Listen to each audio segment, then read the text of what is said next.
Hello សួស្តីដល់ប្រិយមិត្តទាំងអស់គ្នាដែលចូលមកកាន់ Channel របស់ខ្ញុំបាទមួយនេះថ្ងៃនេះដែរខ្ញុំមកសម្រាយរឿងមួយជូនដល់ទាំងអស់គ្នាបានទស្សនាបានស្ដាប់រឿងនេះដែរគឺជាប្រភេទរឿងឆ្លងភពចូលក្នុងពិភពហ្គេមហើយរឿងនេះដែរពិតជាល្អមែនតើតោះเราមកជួយជាសាច់រឿងតែម្ដងទៅកុំឲ្យសាំត្បាយយូរច្រើនពេករឿងរ៉ាវបានចាប់ផ្ដើមទៅលើយុវជនម្នាក់ដែលមានឈ្មោះថា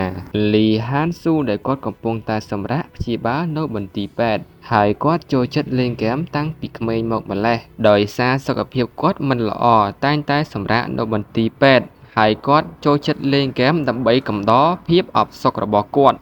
គិតថាហ្គេមគឺជារឿងសំខាន់ក្នុងជីវិតរបស់គាត់តែងតែលេងហ្គេមហើយលេងចាញ់ហើយបន្ទោសហ្គេមទៅវិញទៅមកជាមួយនឹងហ្គេមតែម្ដងគឺជារៀងរាល់ថ្ងៃហើយគាត់ក៏ធុញនឹងការលេងហ្គេមជាមួយនឹងការលេងចាញ់បន្តបន្ទាប់ហើយកន្លងអស់រយៈពេលមួយថ្ងៃគាត់ស្វែងរកហ្គេមថ្មីដើម្បីលេងឲ្យសប្បាយប៉ុន្តែគាត់រកមិនឃើញនោះទេគ្រប់ហ្គេមទាំងអស់ដែលចេញជារៀងរាល់ឆ្នាំគឺចេញមកពិតជាសាច់រឿងច្រៀងគ្នាណាស់ហើយគាត់ក៏បានស្វែងរកនៅឃើញហ្គេមមួយប៉ុន្តែហ្គេមនោះដែរគឺមានលក្ខណៈស្រដៀងគ្នាណាស់ហើយទម្រង់នៃប្រព័ន្ធហ្គេមគឺដូចគ្នាស្ទើរតែទាំងអស់គាត់ពិតជាធុញខ្លាំងមែនទែនដោយគាត់ស្វែងរកនៅហ្គេម Original គ្មាននោះទេគាត់ធុញយ៉ាងណាក៏ដោយគាត់ព្យាយាមរកនៅប្រព័ន្ធអ៊ីនធឺណិតដែរហើយគាត់ស្វែងរកអស់មួយរយៈក្រោយមកគាត់ក៏បានរកឃើញនៅហ្គេមមួយដែលថ្មី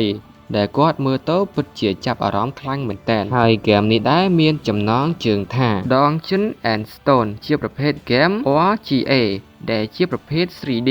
ហើយហ្គេមនេះដែរពិតជាប្លែកសម្រាប់គាត់គឺគាត់មិនដែលលេងនោះទេប៉ុន្តែហ្គេមនេះគឺជាហ្គេមឥតគិតថ្លៃដូចនេះហើយគាត់ក៏បានសម្រេចចិត្តដោនយកមកលេងគាត់ក៏បានសាកល្បងលេងអ្វីដែលគួរឲ្យចាប់អារម្មណ៍អំពីហ្គេមនេះគឺហ្គេមនេះមានតួអង្គជាច្រើននិងមានកម្រិតផ្សេងៗគ្នាសម្រាប់ឲ្យយើងជ្រើសរើសហើយហ្គេមនេះដែរគឺកម្រមានអ្នកលេងណាស់ដូចនេះហើយគាត់ក៏បានជ្រើសរើសនៅតួអង្គមួយដោយចៃដន្យសុំទោសអ្នកទាំងអស់គ្នាដែលខ្ញុំនិយាយថាហ្គេម 3D ក៏ពិតទៅមិនហ្គេម 3D ទេអ្នកទាំងអស់គ្នាហ្គេមនេះដែរគឺជាប្រភេទហ្គេមដែលមានចំណុចប្រទាក់បញ្ឈរដែលមានរូបភាពល្អដែលធ្វើឲ្យអ្នកលេងចាប់អារម្មណ៍វាជាខ្លាំងដែលគាត់បានលេងជាបន្តបន្ទាប់ដែលធ្វើឲ្យគាត់ហួសមកសម្រាកគឺដល់យប់ជ្រៅបាត់ទៅហើយទីបំផុតគាត់ក៏បានឆ្លក់វង្វេងក្នុងការលេងហ្គេមមួយនេះជាខ្លាំងហើយហ្គេមមួយនេះដែរមានលក្ខណៈពិសេសគួរឲ្យចាប់អារម្មណ៍គឺ NPC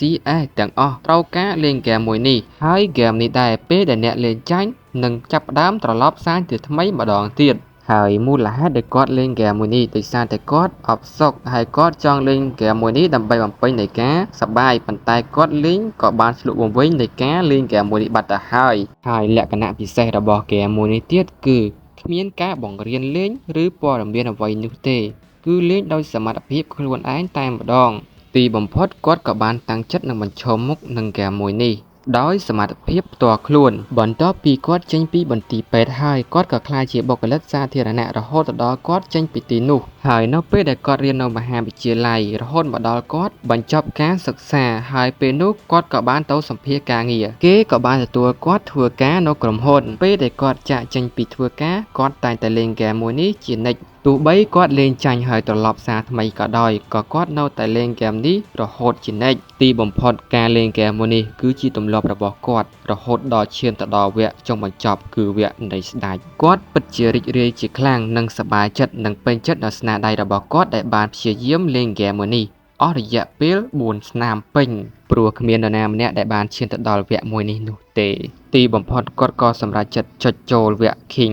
ដែលជាវគ្គស្ដេចចុងក្រោយទោះបីគាត់មិនរំពឹងថាអាចយកឈ្នះនៃវគ្គចុងក្រោយដែលជាវគ្គស្ដេច King នោះដែរប៉ុន្តែគាត់នឹងព្យាយាមអស់ពីសមត្ថភាពរបស់គាត់បន្ទាប់ពីការទន្ទឹងរង់ចាំអស់រយៈពេល4ឆ្នាំគាត់ក៏បានមកដល់គោលដៅដែលជាវគ្គចុងបញ្ចប់នេះហើយប៉ុន្តែគណៈពេលនោះគាត់ក៏បានភ្ញាក់ផ្អើលជាខ្លាំងដំណើរការនៃផ្ទុកដើម្បីចូលហ្គេមស្រាប់ជាហ្គេមនោះបានបដូរក្លាយជាភាសាកូរ៉េអូអ្នកគ្នាចង់ភ្លេចប្រាប់អ្នកគ្នាហ្គេមនេះដែរគឺអត់មានជាភាសាកូរ៉េទេមានភាសាអង់គ្លេស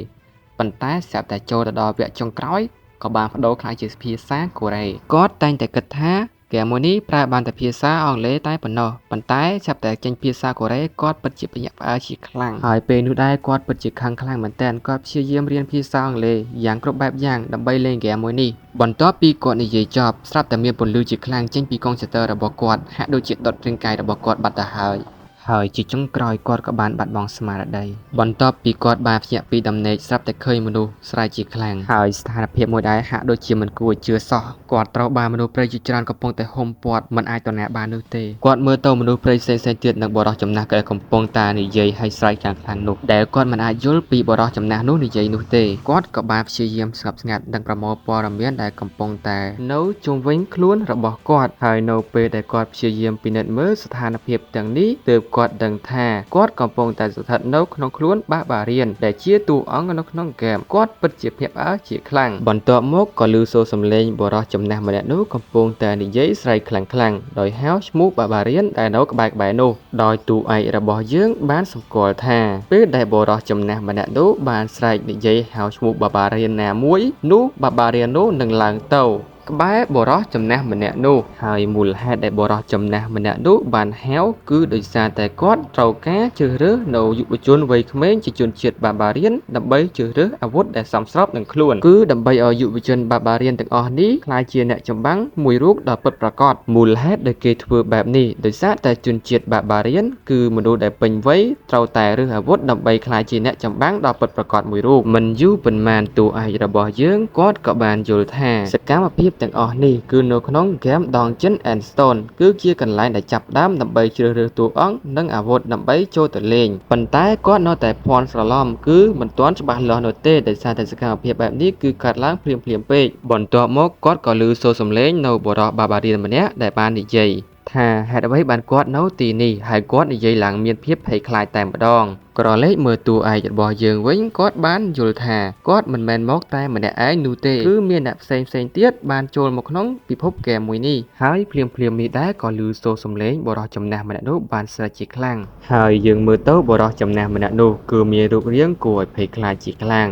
ហើយគាត់មានកំហឹងពេញខ្លួនតែម្ដងបរិសុទ្ធចំណាស់ម្នាក់នោះក៏បានដើរចូលមកជិតបារៀនដែលបាននិយាយស្រែកលោឡាដែលកំពុងតែភ័យខ្លាចនោះហើយគាត់បាននិយាយថាតើឯងជាអ្នកណាដោយបរិសុទ្ធដែលកំពុងតែភ័យខ្លាចនោះបានឆ្លើយតបឡើងច្បាស់ថាគាត់មិនមែនជាជនជាតិបារៀននោះទេហើយបរិសុទ្ធដែលកំពុងភ័យខ្លាចនោះក៏បានសួរទៅកាន់បរិសុទ្ធចំណាស់ម្នាក់នោះតើនេះគឺជាល្បែងអណ្ដូងនៃថ្មឬក៏ Dungeons and Stone មែនទេជាមួយនឹងបរិសុទ្ធចំណាស់ម្នាក់នោះភ្លាមក៏បានលើកនៅពុទ្ធថៅទម្លាក់ទៅកាន់កញ្ចឹងករបស់បរិសុទ្ធដែលកំពុងតែនិយាយនោះដែលធ្វើឲ្យដាច់ចេញពីគ្រាដោយឡែកបាត់ទៅហើយក្រឡេកមើលមកតួឯករបស់យើងមានភាពភ័យខ្លាចជាខ្លាំងដែលគាត់មិនធ្លាប់ឃើញពីមុនមកនោះទេគឺសាហាវខូពេកទៅហើយដោយគាត់បានព្យាយាមស្ងាត់ដើម្បីកុំឲ្យបរិសុទ្ធចំណាស់ម្នាក់នោះដឹងប្រសិនបើបរិសុទ្ធចំណាស់ម្នាក់នោះដឹងគឺនឹងសម្លាប់គាត់ភ្លាមនោះបរិសុទ្ធចំណាស់ម្នាក់នោះបាននិយាយថាក្មេងខ្លាចឃ្មុំនេះត្រូវបានគាត់សម្លាប់ត្រូវបានកម្មកាត់ដោយបិសាចអាក្រក់ហើយបានប្រាប់ទៅកាន់ជនជាតិបារៀនទាំងអស់កុំឲ្យយកគំរូតាមដូចបិសាចអាក្រក់ម្នាក់នេះទីបំផុតបរិសុទ្ធចំណាស់ម្នាក់នេះក៏បានបញ្ជាឲ្យបន្តកម្មវិធីនេះបន្តទៅទៀតហើយក៏កម្មវិធីនេះបានបន្ត